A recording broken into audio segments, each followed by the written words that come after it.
All right, we're here with Rhonda Greene. Rhonda, tell everyone what you do. So I'm the director of the solutions consulting team here at Avid.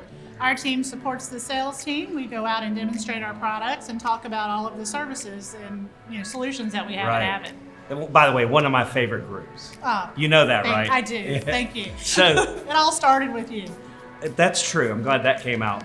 But so the thing that people don't know about you is what you did when you first started at Avid. Can you tell folks about that? Sure. So I came to Avid to work part-time, about 30 hours a week. I was going to do some payables and some receivables. And 2 weeks later, I'm actually creating and leading our product or payment services team and grew that team up to about 150 people. That's great. And then came over to work with you. So yeah, about there you 3 go. years ago.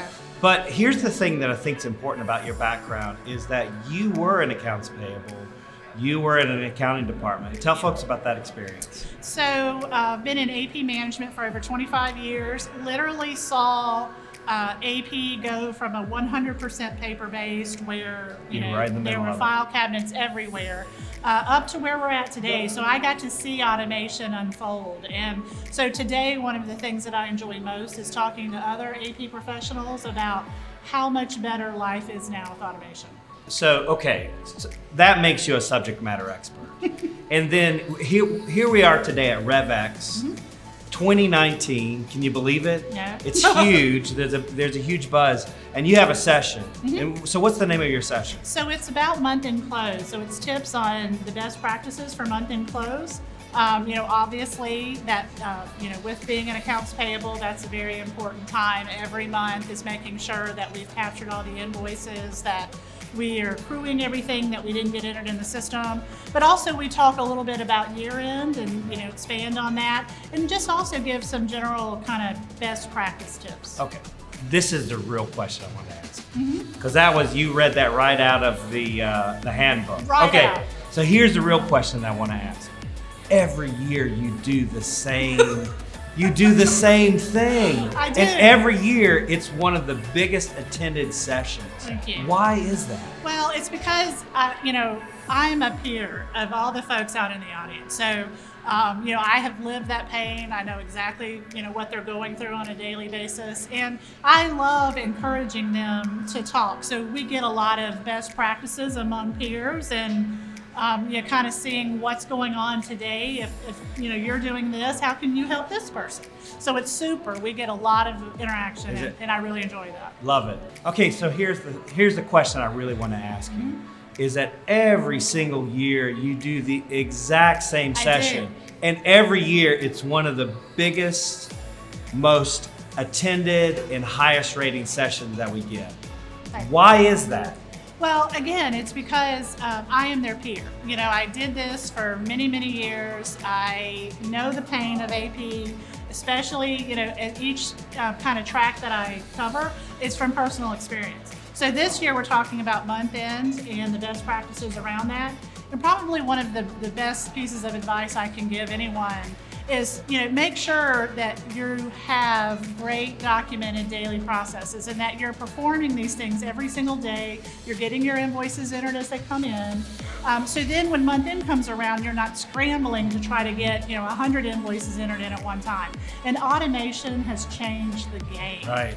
And I was hoping you'd say that. As you can see, I line up when I talk about it. But and in terms of accruing invoices that didn't get entered in, again, the reports that you can run now and then just export them to Excel and then upload them as a journal entry. What used to take me hours to do is now just a couple minutes. That's great. Yeah. So you have documentation, you have automation. Any other best practices? Well, I kind of go into also best practices around vendor setup and maintenance because Give us a couple of them. Well, I think AP, it all starts with your master vendor file, right? So you've got to make sure that you've done all your due diligence on your vendors.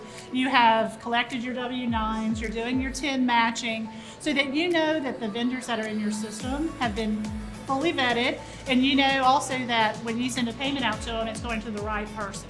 So we talk about the best practices around who should set up vendors, what you should look for, how things should work at year end with regards to 1099. So it's a real kind of a full look into how these other things can make month end and year end, especially because we all know what a challenge that is, make that much easier for you. And what is what's the reason for an AP group not to do that stuff? Because it seems kind of obvious. Right. I mean, right. And I think sometimes folks get, kind of used to doing what they're doing today, and it works for them, and they haven't had a lot of interaction with their peers to know that there's a much better, more streamlined, efficient way of doing things. So I love it when those people come to these types of events and they're astounded by some of the things that we say. I love following up with those folks and kind of taking them from, you're doing this today. We're not going to change the core of what you do. We're not going to take away any controls that you have today. It really is. Okay. We're not going to take away any controls. We're going to enhance them and make them better. So it's really just putting people's minds at ease. Okay. So I got a couple more questions for you. Accounts payable. Art or science? Science, I think. Yeah. I hope so, because I'm not good at art. Okay. I mean, I don't know. I guess it could go either way. You're art, I'm science. I don't know. I got another question for you. Yes. What makes growing a beautiful flower possible? Well, see, Chris obviously knows me and knows that we are a flower growing family at my house. You've done competitions, Oh, right? What's a intense flower competition like? Well, it's actually a lot of work. My father actually is the one, he's a master rosarian, like a master gardener. Yeah. And so I work with him to get his roses in great top quality shape, and we take them to different shows, and the best one wins, the best form, the best stem, all this kind of stuff. It's a whole thing. What's the parallels between accounts payable and roses? Doing your due diligence and constantly being on top of your maintenance. So we're out there every day tending to the garden, and if you do that with AP, making sure everything's entered on time, vendors are set up correctly, then when month end year end comes around, you're not even worrying about it. That's awesome. A rose by any other name would be named Rhonda Greene. Thanks, Rhonda. Sure.